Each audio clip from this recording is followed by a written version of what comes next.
लातूरकरांनो, तुमचे घराचे स्वप्न आता होणार साकार. श्री मुक्तापुरे यांचे प्रिजो कन्स्ट्रक्शन्स घेऊन आले आहेत एक आलिशान गृहप्रकल्प जे राजीव गांधी चौकापासून अगदी 2 मिनिट आणि नंदी स्टॉप व ट्युशन एरिया पासून अगदी 3 मिनिटांवर. तुलसी इलाइट बातमी मराठवाड्यातली आहे, अत्यंत महत्वाची आहे, अत्यंत रंजक आहे. आणि मराठवाड्यामध्ये एक प्रयोग एका जिल्हा परिषदेच्या अध्यक्षांनी केलेला आहे. या प्रयोगाचे परिणाम थेट न्यूज चॅनल्सवर झालेले आहेत आणि न्यूज चॅनलचं प्रचंड मोठं नुकसान झालेलं आहे. काय आहे हा नेमका प्रकार, कोण आहे त्या जिल्हा परिषदेच्या अध्यक्षा, कोणता आहे तो जिल्हा, या विषयावर आपण बोलणार आहोत. नमस्कार, मी राजू पाटील आणि आपण पाहताय द रिंग लाईव्ह. मित्रांनो, सध्याचा टीव्हीचा जमाना आहे, माध्यमाचा जमाना आहे आणि घरोघरी गावागावामध्ये टीव्ही ही एक अनिवार्य गोष्ट होऊन बसलेली आहे. खास करून जेव्हा दिवसभर काही मंडळी काबाड कष्टासाठी घराच्या बाहेर पडतात आणि संध्याकाळी घरी गेल्यानंतर 7 ते 9, 7 ते 10, 7 ते 11 जसं जमल तसं टीव्हीवरचे चॅनल्स पाहणे, मालिका पाहणे, बातम्या पाहणे, प्राईम टाइम मधले कार्यक्रम पाहणे किंवा डिबेटचे शो पाहणे, हा सगळा एक अत्यंत रुटीन कार्यक्रम होऊन बसलेला आहे. आणि नेमक्या अशा परिस्थितीमध्ये नेमक्या प्राईम टाइम मध्ये संध्याकाळी 7 ते रात्री 9 या महत्वाच्या 2 तासामध्ये दूरदर्शनचे किंवा टीव्हीचे जे संच आहेत ते बंद ठेवायचा निर्णय मराठवाड्यातल्या धाराशिव जिल्ह्याच्या जिल्हा परिषदेच्या अध्यक्षांनी घेतलेला आहे. आपण सर्वजण जाणता की धाराशिव जिल्ह्याचे जे अध्यक्ष आहेत, महिला अध्यक्षा माजी मंत्री पद्मसिंह पाटील यांच्या सुनबाई आणि राणा जगजितसिंग पाटील यांच्या पत्नी अर्चना पाटील. तर अर्चना पाटीलने अशा पद्धतीचा निर्णय घेऊन आपली जी जिल्हा परिषदेच्या माध्यमातली जी यंत्रणा आहे, ग्रामपंचायत लेवल पासून ते शिक्षक वगैरे, शिक्षण विभाग असेल, आरोग्य विभाग असेल, ग्रामपंचायत विभाग असेल, या सगळ्या लोकांना कामाला लावलेलं आहे. आणि उस्मानाबाद जिल्ह्यातल्या गावामध्ये एकही घरामध्ये रात्री 7 ते 9 हा जो 2 तास आहेत, या काळामध्ये टीव्ही चालू राहणार नाहीत, अशा प्रकारचा त्याने आदेश निर्गमित केलेला आहे. आणि कारण सांगितलंय की या काळामध्ये विद्यार्थ्यांच्या अभ्यासाचा अत्यंत महत्वाचा हा काळ आहे. या काळामध्ये विद्यार्थ्यांनी अभ्यास करावा आणि त्यांच्या पालकांनी सुद्धा या 2 तासामध्ये विद्यार्थ्यांच्याकडे, या पालकांनी त्यांच्या अभ्यासाकडे लक्ष द्यावं. अत्यंत कौतुकास्पद अशा पद्धतीचा हा निर्णय आहे. चांगली गोष्ट आहे की महाराष्ट्रातल्या किंवा सर्व जिल्ह्यातल्या ग्रामीण भागातल्या पालकांनी किंवा शहरातल्याही पालकांनी अशा पद्धतीचा निर्णय घेतला आणि 2 तास मुलांच्या अभ्यासासाठी दिले. टीव्ही बंद केला, घरातला आवाज बंद केला, हे कार्यक्रम बंद केले. तर मुलांचा निश्चितपणे शैक्षणिक गुणवत्ता उंचावण्याच्या दृष्टिकोनातून अत्यंत चांगलं काम या माध्यमातून घडणार आहे. निर्णय चांगलाच आहे, अभिनंदनीय आहे. परंतु यामुळं टीव्ही चॅनलच्या लोकांनी मात्र आपले कान टवकारलेले आहेत. त्याचं कारण आहे जवळपास 4,77,00,000 रुपये चा फटका या टीव्ही चॅनलच्या लोकांना बसतो आहे. आणि त्याची थोडंसं गणित, मग असा कसा फटका बसतोय हा, तर मांडण्याचा प्रयत्न आपण या भागामध्ये थोडासा करण्याचा प्रयत्न करणार आहोत. बघा, धाराशिव जिल्ह्यामध्ये 730 गाव आहेत एकूण खेडी, आणि खेड्यामध्ये हा प्राधान्यानं हा निर्णय राबवण्याचा निर्णय घेतला. गृहीत धरू की आपण या 730 पैकी ज्या 70% गावामध्ये तर घरामध्ये तर निश्चितपणे टीव्ही आहेत असं आपण गृहीत धरू 730 पैकी. तर त्याचं जर आपण कॅल्क्युलेशन केलं तर साधारणपणे 1,47,000 टीव्हीचे संच होतात. बघा, 1,47,000 टीव्ही संच या 70%च्या हिशोबाने जर आपण पकडले तर जिल्ह्यामध्ये, संपूर्ण धाराशिव जिल्ह्यामधले हे ग्रामीण भागातले टीव्हीचे हे सगळे संच होतात. आणि 2 तास प्रत्येक दिवशी हे 1,47,000 टीव्ही 2 तास बंद करायचे जर ठरले तर प्रचंड मोठं नुकसान होतंय. जवळपास 5,58,000 लोक दररोज टीव्ही पाहतायत. या 1,47,000च्या एकूण संचापैकी एका संचावर 4 लोक टीव्ही पाहतायत, असं आपण एक गणित मांडूया. तर जवळपास 58,000 लोक दररोज नित्याने या 2 तासामध्ये टीव्ही पाहत आहेत. आणि मग या लोकांनी हे टीव्ही बघणं 2 तास बंद केलं तर काय होईल? बघा मित्रांनो, 2 तासामध्ये टीव्हीच्या जाहिरातीचा जो काळ असतो तो 40 मिनिटाचा काळ असतो.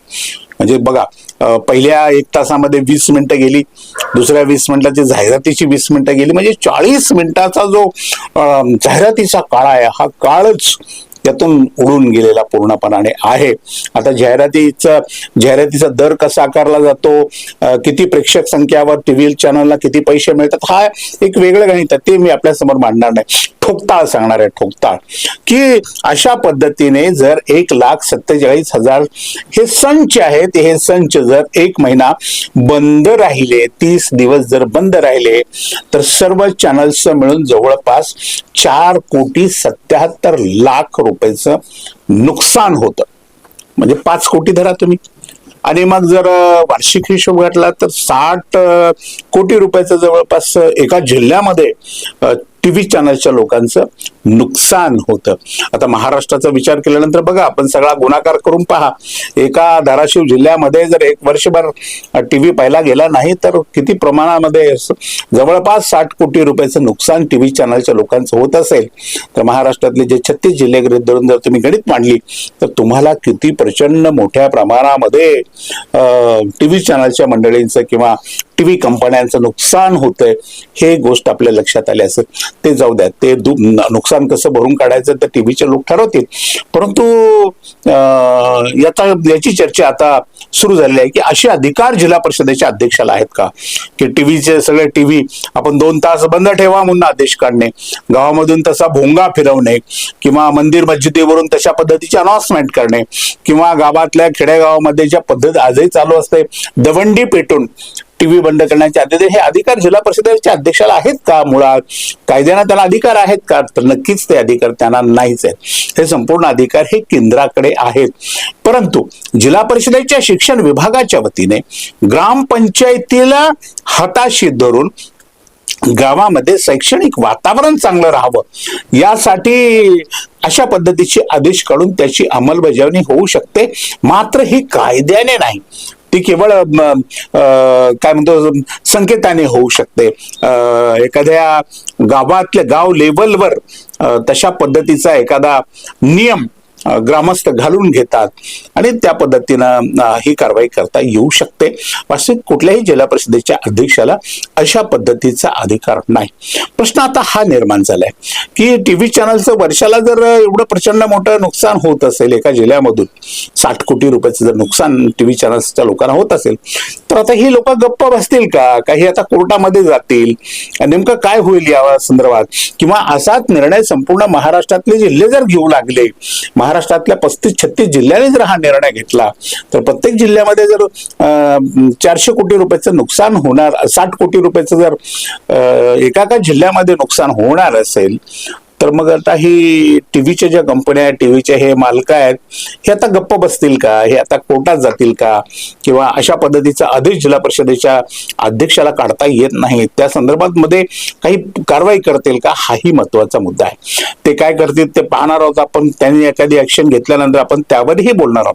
परंतु धाराशिव जिल्हा हा आता शैक्षणिक गुणवत्ता वाढली पाहिजे किंवा शेजारच्या लातूर जिल्ह्याची बरोबरी करता आली पाहिजे, यासाठी काही गुणात्मक बदल आपल्या स्वभावामध्ये, आपल्या कृतीमध्ये जर करत असतील तर त्याचं निश्चितपणानं स्वागत केलं पाहिजे आणि महाराष्ट्रातल्या इतर जिल्ह्यांनी सुद्धा त्याचा आदर्श घेतला पाहिजे. जेव्हा धाराशिव सारखा ग्रामीण जिल्हा किंवा मागास जिल्हा म्हणून आपण ज्याच्याकडे अनेक वर्ष पाहतो, तो जिल्हा जर शिक्षणाच्या बाबतीमध्ये काही धोरणात्मक निर्णय घेऊन अशा पद्धतीची क्रांती करू पाहत असेल, तर बाकीच्या जिल्ह्यांनी सुद्धा तशा पद्धतीचा आदर्श घेतला पाहिजे. बीडने घेतला पाहिजे, जालना जिल्ह्याने घेतला पाहिजे, लातूरने आणखीन कशी प्रगती करता येईल त्याचा प्रयत्न केला पाहिजे, नांदेड जिल्ह्यानं आणखीन कशी प्रगती करता येईल त्याचा प्रयत्न केला पाहिजे, परभणी असेल किंवा संभाजीनगर असेल, या सगळ्यांनीच आपली शैक्षणिक गुणवत्ता कशी वाढवता येईल आणि जास्तीत जास्त मुलांना टीव्ही पासून कसं दूर ठेवता येईल याचा प्रयत्न करण्याची आवश्यकता आहे. प्रश्न असा निर्माण झाला आज की टीव्ही संच जरी बंद असले तरी प्रत्येकाच्या घरामध्ये असलेल्या 2-2, 3-3, 4-4 मोबाईलचं काय करायचं आहे? जे मोबाईल सातत्याने या मुलांच्या विद्यार्थ्यांच्या हातामध्ये असतात. हे मोबाईल कसे काढून घ्यायचे आणि मोबाईल पासून या विद्यार्थ्यांना दूर कसं ठेवायचं, हा सुद्धा एक अत्यंत महत्वाचा विषय आहे. त्यासाठी काय करावं लागेल तुम्ही जरूर कमेंट करा, तुमच्या भावना कळवा. आज इतकंच. अशाच महत्वाच्या विषयावर रोखोक भाष्य ऐकण्यासाठी पाहत राहा रिंगण लाईव्ह, आवाज महाराष्ट्राचा.